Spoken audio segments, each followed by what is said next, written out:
Guys, I'm very excited to be here, obviously to take over a program that, in my mind, is fixing to be the best place in college baseball to play ball. I wouldn't be here today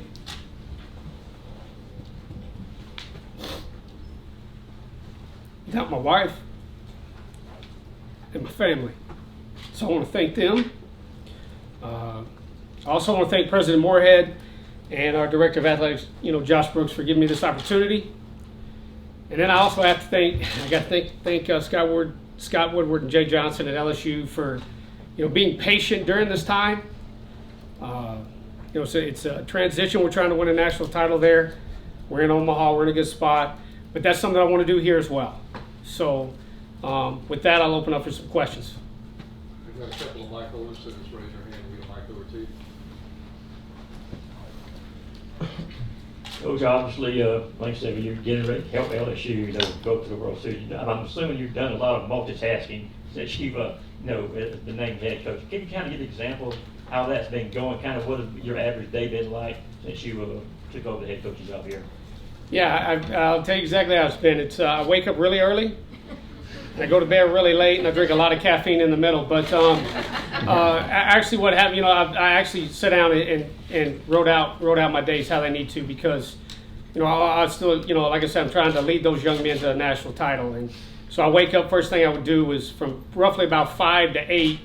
I was doing all LSU game prep, getting ready, getting our day ready, breaking down film of other teams and so forth. And then I would take that window from, roughly 8 to noon, and I was calling a lot of our players. That was my first priority. Was I wanted to touch all of them. I wanted to get in there and talk to all of them, and that takes time. Those phone conversations aren't easy, or they're not quick. Those things were lasting a good 30 minutes. I want them asking me questions. I want to get to know them, and then we would start practice again. I'd have to start prepping for our practice till about 4, and then you're coming back home and you're back on the phone again and then you're looking at rosters, and then you're looking at recruits, and you go to bed at midnight and get them to do it again, and that's just the way it is. And so, yeah. Coach, congratulations on the appointment. Can you let us know, do you have any ties to the Georgia area, and what's kind of your philosophy on recruiting, and do you feel pretty confident about that piece of the job? Here's a fun fact: I was born in Atlanta, Georgia, so know the area well. Know a lot of the coaches. Obviously, coached and recruited for a long time. If you're going to be any good, you come to the state of Georgia. They got phenomenal baseball players here, and so you've developed a lot of relationships with coaches here over the years. Just because, like I said, they have such good baseball here in the state. I've recruited a lot of players out of Georgia. Coaching one right now is going to be a first rounder at LSU, right outside of Atlanta, Ty Floyd, and a lot of ties and connections here. We will enhance those even more. Coach, congratulations on getting hired. Josh talked about the commitment the university has for the baseball program. Did you need some convincing on that, and what kind of things did you hear during the interview process that made you want to come here? Good question. A lot of things I think about when I come here is because you're in the state so much recruiting. You look around, you go, this is, you look at per capita, in my opinion, and I think you could get probably all 14 head coaches in the league to say that Georgia's the best state for baseball. So that was a big draw. I think the facilities now are phenomenal, but what we're doing, what Josh is doing with the 40, it will become the best place to play this game at this level. With the commitment not only they made to the facilities, but with the technology that we're going to be able to bring in and implement. I'm huge on development. They're behind that. That's what they were looking for. I tell people all the time, you got to be careful to generic programming, generic development. Players will get lost. You'll just lose them. And so when I heard the fact that we're doing the $45 million upgrade and we want the technology, it was a perfect match right there. Obviously, you've got an interesting, unique background, having coached at both the collegiate and professional levels. How have you seen that experience with the Twins help you this year, and how do you think that'll help you going forward as a head coach? Yeah, I think that's a thing I would tell people. I'm ready now. I had some opportunities, obviously, at some smaller places over the years, and you get to the big leagues, and the game is so fast, and you understand like how hard it is to maintain the level that those guys are at. And then as I went through there and was running the defensive side of the ball, so to speak, the pitching, running the bullpen, winning back-to-back Central titles, obviously, and making it to the playoffs. The knowledge I gained from that, I don't think you might learn in 10 years, doing what I'm doing right now. And I was fortunate to get in 3.5. Coach, there was a bit of a photo going around on Twitter of after you told the team that you were heading here that they came around and hugged you. You've also talked about how important having a tight locker room is. How do you plan on kind of interjecting that culture here once you arrive? I'll give you a short answer, or we might not get out of here in time. But the short answer is this: when you bring guys together and you paint the vision, the first step you got to have is you got to think you can do it. Then you got to believe. Then you got to go get it, right? So one of the ways that I think that we do that is through our individual development plans. When everybody knows that we have a plan specific for each guy, and that we're working to get each guy better, not just this massive group of whatever, where one size may try to fit all and it fits really only half the team. And then when we're having that individual relationship, and then you're teaching this, I've said this, there's one thing that the team who wins the national title will do more than anybody else this year, and that'll be high five each other, right? So that's how we're going to do it. We're going to do it with consistency. We're going to do it with showing up and everybody knowing every single day that everybody's trying to get better. When we get in that locker room, the goals start to come together. And just like I told them, we're going to high five more than anybody next year. That's our plan. Coach, I know, filling out your staff is probably one of the foremost things on your mind right now. Kind of what are you looking for as far as the men you want to bring in here to do that? And I'm assuming you're going to be your own pitching coach for the team next year. Correct. I will do the pitching. I'll start with that one. I'll do the pitching. We're going to get an offensive guy. I'm currently in that process right now. I think our ballpark is very unique in the best way. It has the ability, obviously, hitting the ball to right field. You can run a lot of balls out of the yard. It's Yankee Stadium, right? They got a short right field. It's got a short right field, but it also can play to speed. When you look at the gaps you got in left center and just a big center field. So I'm looking for a guy who obviously can not only, it's easy, there's a lot of things now with launch angle and different things of that nature in the homer, but we're going to be able to score runs a lot of different ways. You can't beat Paul Skeens by hitting homers. You're going to have to get guys on, you're going to have to steal bases, you got to put the ball on the carpet, you're going to have to get them over and get them in, and we're going to do that as well. You mentioned launch angle and the data. That seems to be what you're most known for. What is it about analytics and data and all those numbers that intrigues you so much, and how do you apply that player to player? Yeah, we're in a day and age, we can talk about generations and different things, but players today, when you make a change, you better be 100% objective. They got this cool thing called an iPhone, and there's this cool thing called Google, and they can look it up and see if you're right or wrong. And so when I talked to, as I've talked to all our players and told them when I first met with them, when we make changes, it's going to be objective. It's not going to be subjective. It's not going to be my eye just doesn't like the way your swing looks. If it's working, we're going to go with it. We're going to enhance that process. And so that's what data does for you. Data also helps you build that relationship with that player. When you make that objective change and they see that they've got a better result, the buy-in becomes higher. And, there's a lot of people that say, you want to get better at something, you better measure it. We're going to be measuring a lot. Coach, you talked about how important your family was in making that call from heading from Twins to LSU and how they were ready to get down to Baton Rouge. How important were they for making this decision and making the call to come to Athens? Yeah, very important. I've been a guy who's, just tries to put my head down and go to work, and the phone rings and so forth, but extremely important, right? I mean, that's your support. People will tell you I can only really do one thing, and that's coach baseball. I'm bad at a lot of stuff around our house. So, I can coach base. I can cook a little bit. I can grill a little bit, but that's about it. So yeah, my family was extremely important, when it came down to it. Hey, Coach, you sort of harkened on this earlier. Georgia is a baseball-rich state for aspiring players. Over the years, there's a lot of players that have felt that, the University of Georgia was maybe not within their reach, and they couldn't break the door down. What might be your words to any players in this state and, bordering that might aspire to come here because you're here now? What do they need to do? That'll hit a little bit to my recruiting, right? I mean, it's like, you look, talent's there, right? There's so many services out now, and we can look up and find out who's throwing 90 miles an hour and hitting this or doing this. At the end of the day, too, then it's going to come down to this. Hey, are you going to be so invested in the University of Georgia and the University of Georgia baseball program that when you put that G on, you're ready to go? You're ready to do things that you may never thought you could do before, but when you look back, you're going to go, wow, that was actually enjoyable, but maybe it was hard. That's what I'm looking for.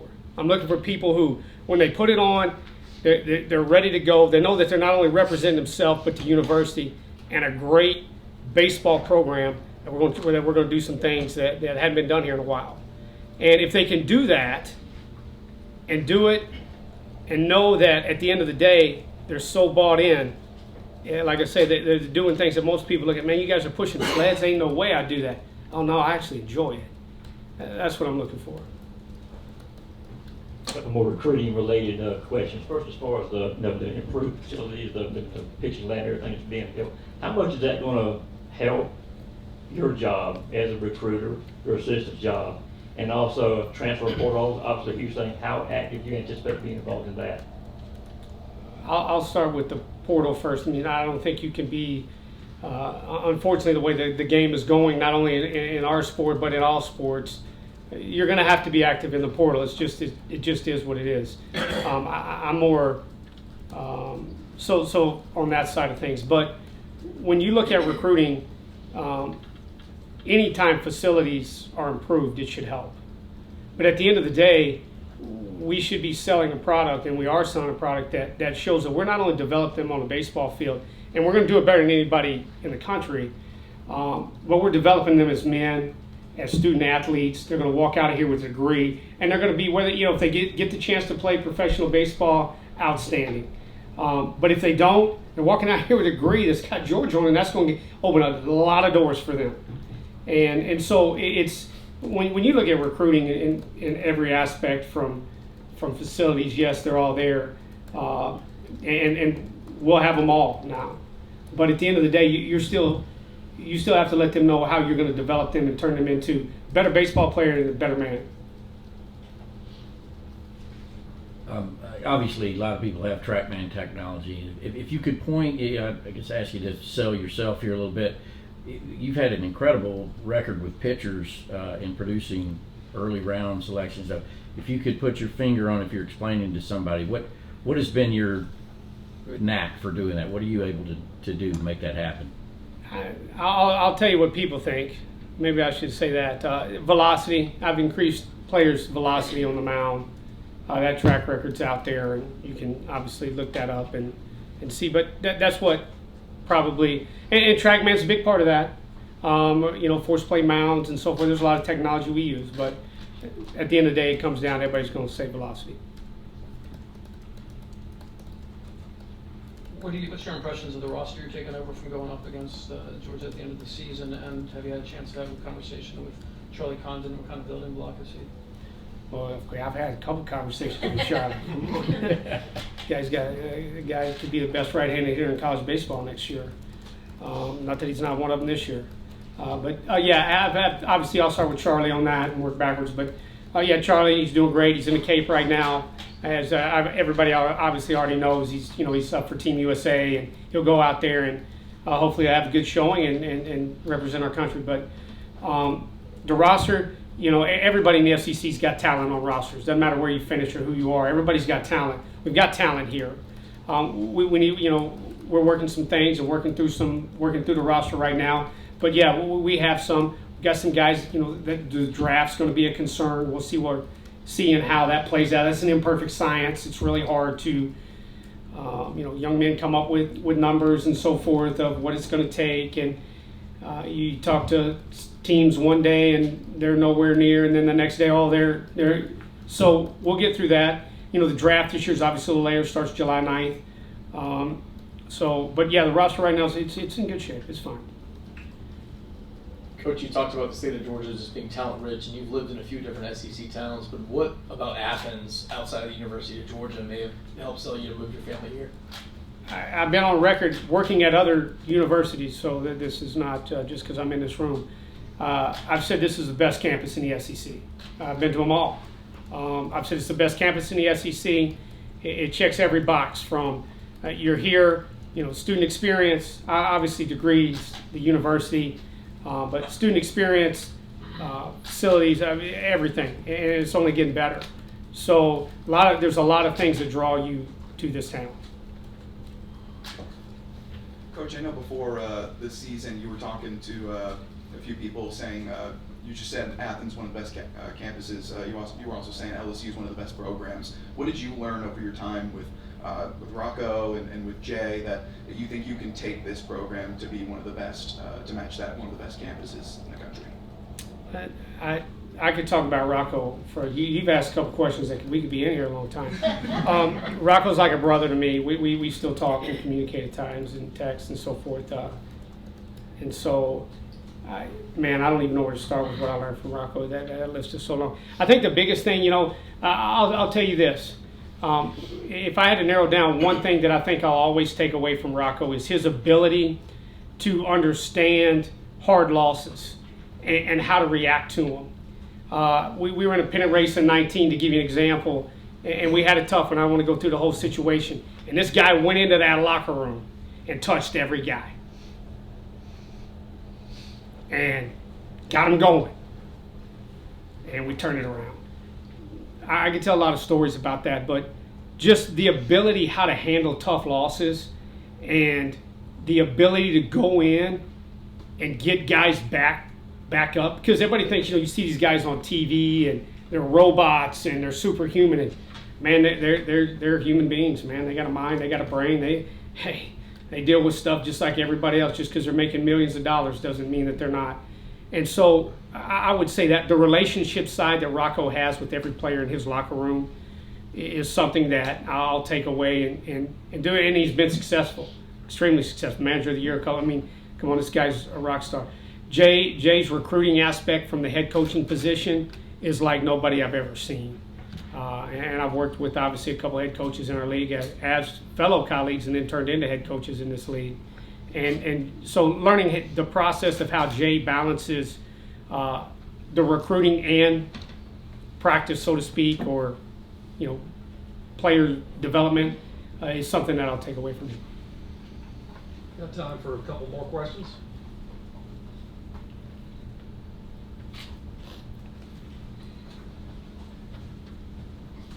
Just real quick, I'm interested in the logistics. Obviously you had to get over here today. You'll have to get back.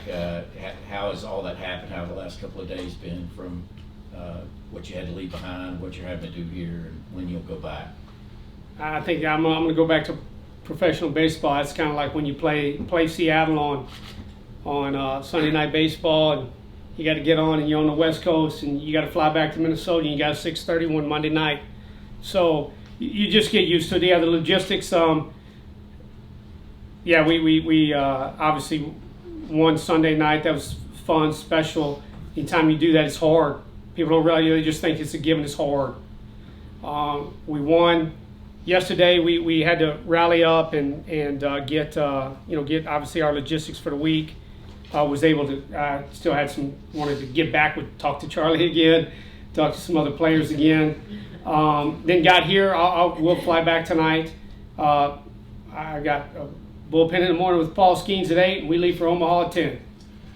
And then I'll be on the horn once we finish practice tomorrow, 3 o'clock. Coach, you touched on how highly you think of the SEC in general, and how you think this is one of the league just below the majors. I wanted to ask, how important was it for you to take a job in the SEC, and then why this program specifically? I think it's with anybody, right? You want to be at the highest level you can be at, and have that chance to be as successful as possible at that level. And you think about, I think just a lot about how fast-paced this is, and that's the way it should be. I don't think it's a marathon. I just think it's a sprint that doesn't have a finish line. You better wake up and sprint every day, and that's something I like to do. That's my wife could really speak to it. I mean, you're just used to it. Not that other leagues you don't have to sprint in. I don't mean it like that, but that's just the way I'm wired. And so I enjoy it, and I want to be around the best players, and I think this league is that. I think you learn more. I've been fond of saying I probably learned more from players in the big leagues than they learned from me, just seeing how they've reacted. I've learned more from Paul Skeens than he's probably learned from me. You get around great people and great players, you're going to learn a lot, or you should be learning a lot, in my opinion. And so I don't ever want to lose that. I want to constantly be learning. I think that this place is, as I've already spoke to, I mean, with what Josh is doing with facilities and what's already in place, we will make this the best place to play college baseball. Thank you, Coach. Thanks again for everybody for coming.